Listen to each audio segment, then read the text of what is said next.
Geronimo has a lot of small mechanics the game never really explains. Due to the lack of a tutorial, some of them aren't even known.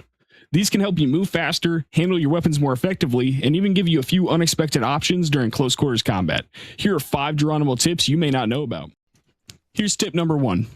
So moving slow in Geronimo so far has been the norm, but did you know that similar to Blade and Sorcery, Geronimo lets you move faster by simply swinging your arms while you run? Just hold forward and move your arms back and forth like you're actually sprinting. You don't need to throw your arms around aggressively. A steady, natural movement should be enough. This will help you cross open areas, catch up with your team, or quickly move out of the line of fire. Just make sure your rifle is lowered first, because swinging your arms while holding it can become pretty awkward. The second tip involves your weapon's fire selector switch. Pressing the fire mode button normally will usually only put it to safe or semi-automatic. But to move the selector all the way to full auto, press and hold the button instead of tapping it. This only works on weapons that actually have a fully automatic setting, but it's easy to miss if you're only pressing it once because it's not explained in the game currently. Full auto is useful at extremely close range, but keep your burst control or you're going to burn through your ammunition quickly. Here's tip number 3. Similar to Tactical Assault VR, when using the sledgehammer, you do not actually need to swing it like you're trying to destroy the entire wall. A small tap against the door with a little bit of force enough behind it is usually enough to trigger the breach.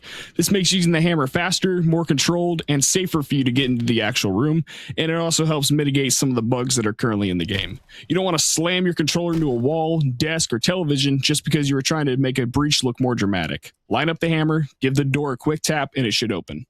And here's tip number 4. Did you know the enemies in Geronimo currently cannot reload? If you simply hide behind cover and wait for them to expend their magazine, they will not be able to reload and you can easily kill them. This will probably be fixed in later updates to the game, but as it stands, all you have to do is wait and they can't do a thing to you.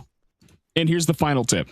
This last mechanic is actually easily the most intense one. If an enemy gets too close, you can reach out, grab, and physically tear their weapon out of their hands. 1 second they have the advantage, the next you're holding their own gun against them. It can easily turn a desperate close range situation into one of the most cinematic moments in the game, especially when your magazine is empty and you had no time to reload. But you only get one chance at it. If you have to move directly into arm's reach of an armed enemy, take control of the weapon and act before they recover. It is dangerous, unpredictable, and probably the last thing you should attempt in a serious mission. But when it works, it feels incredible.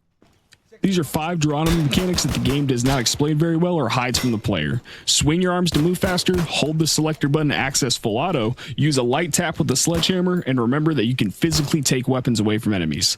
Leave any other hidden mechanics you have discovered in the comments, and subscribe for more Geronimo tips and VR content.